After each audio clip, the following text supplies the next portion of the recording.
faire une campagne de com nationale pour montrer les joies d'élever des chèvres dans le Larzac? Alors, c'est ce qu'on fait, puisque alors, dans le Larzac, je ne sais pas, mais déjà, donc on communique beaucoup au niveau de la filière sur l'attractivité du métier.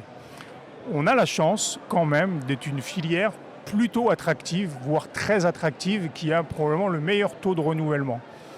On a aussi la chance d'avoir une filière avec un taux de féminisation extrêmement élevé, beaucoup plus que la moyenne.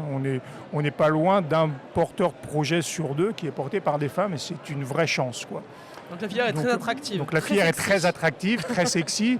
Maintenant, voilà, il faut, et c'est aussi l'enjeu de la filière et de nous responsables, c'est que il n'y a pas trop de place à l'improvisation, et que ce soit en production fermière, et peut-être encore plus en production fermière qu'en filière longue, il faut aborder les choses avec un parcours très professionnel, de façon très pro.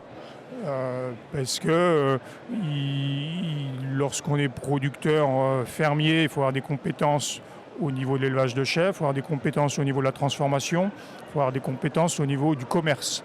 Il faut être en capacité de gérer le temps de travail. Donc oui, parfois il faut quand même expliquer aux jeunes que la passion c'est bien, mais c'est pas suffisant. Il faut avoir un parcours très professionnel pour réussir. C'est un discours pour tout l'élevage. C'est partout, en effet, mais je partage ton analyse, c'est que c'est vrai, on a parfois, et on a eu le post-Covid, voilà, où des gens, le retour à la nature, on élève 3 chèvres à canard, et puis voilà, à la fin, il faut quand même faire bouillir la marmite, Oui. il faut quand même se dégager un revenu pour pouvoir faire vivre sa famille, quoi. Et moi, c'est ce que je dis aux jeunes, lorsqu'on fait le choix par passion de devenir agriculteur ou éleveur, on ne peut pas faire vœu de pauvreté.